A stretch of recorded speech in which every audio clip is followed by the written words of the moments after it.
everyone.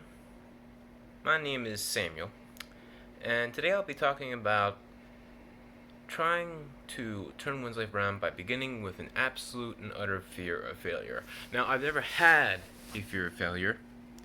In fact, my life has been almost exclusively failures. Successes were short term. I did graduate college with a 3.7 GPA, the president of the debate team, and the secretary of the Pre-Law Society, and got a job as an accountant, making a fairly good living. So there was a short period of success in my life. Of course, I was fired from that job after sending the check to a wrong vendor, which delayed the job by 6 weeks, and after then it's all been pretty downhill. I hated accounting. I'm a hyper-intellectual, hyper-creative person. I love public speaking, absolutely love it, and the bigger the crowd, the happier I am. I don't know if it's a form of narcissism, but I love speaking about very, very hyper-intellectual subjects like the technological singularity.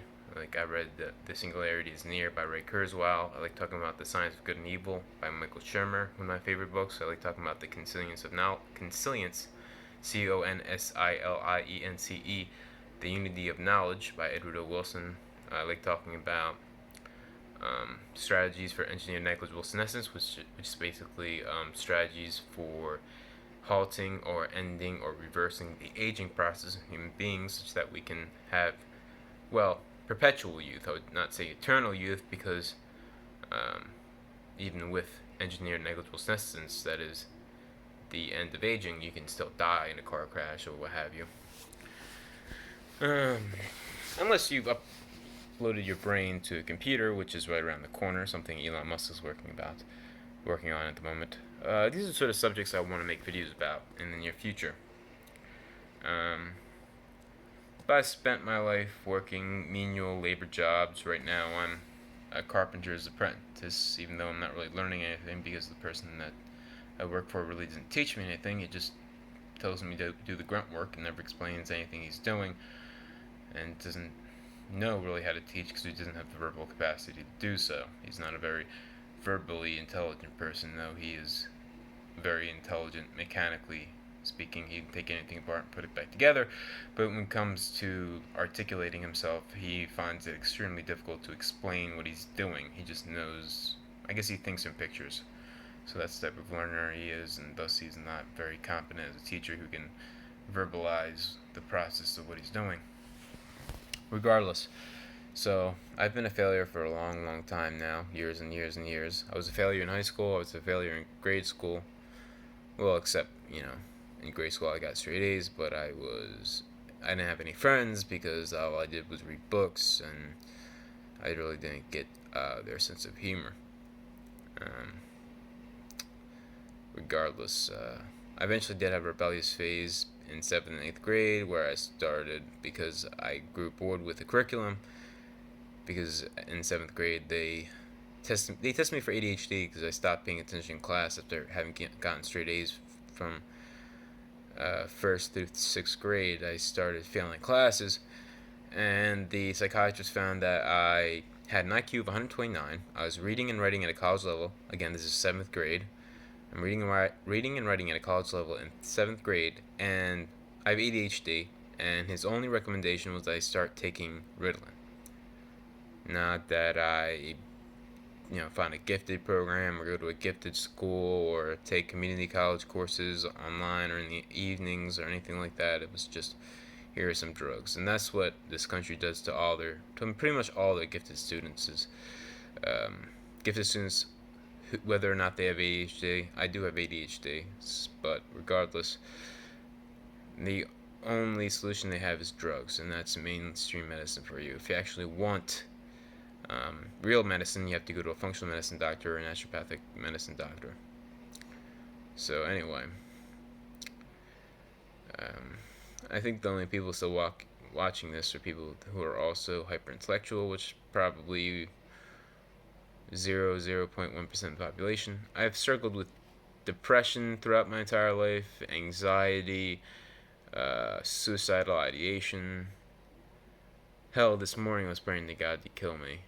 I was praying for him to end it because I've grown so tired of this life. I wish it would just end.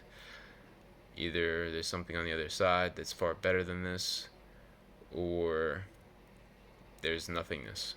And either one would be fine with me at this point, but I would like to at least try to make something of my life before I throw it all away.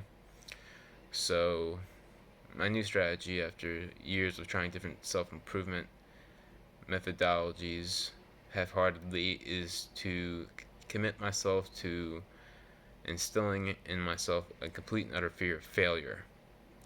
Because thinking positively is a good strategy for most people that can manage it. It's difficult. People don't realize that transforming yourself, transforming your habits, burning off all the deadwood, the bad habits that you've instilled in yourself, that have been instilled in you since your childhood, is a painful process. It's like burning off dead wood, as Jordan Peterson explains it. I mean, you have to look at the parts of yourself that are not helping you, that are, little habits and components of your personality that are actually hindering you from fulfilling your purpose and pursuing what you love, and that might be 90% of you. So, self transformation is not this wonderful, amazing process. It is in the end, and it's well worth it, but it's a painful process, and you have to be able to endure pain. Well, at the very least, you have to be able to delay instant gratification, which I'm terrible at, because I had a terrible childhood where I knew I wasn't brought up in a very loving environment, where I was praised for doing well and provided opportunities to excel in the areas in which I had talent, and you know, um, you know, no one came to my soccer games or my basketball games or my hockey games. Not the person I wanted to come the most, anyway. There was a lot of neglect in my childhood. I had to really pursue things on my own. I had to solve all my own problems. I could never go to any sort of mentor for help, and it really fucked me. So this is sort of just a rambling, incoherent sort of introduction to my life, and I don't know if anyone out there will find it helpful at all, but I hope people will follow my path from here on out in terms of whether I succeed or fail. And regardless of whether I succeed or fail, I'll make videos every day chronicling the trajectory of my life. And I set up an appointment with a life coach on Saturday at 3:30 p.m.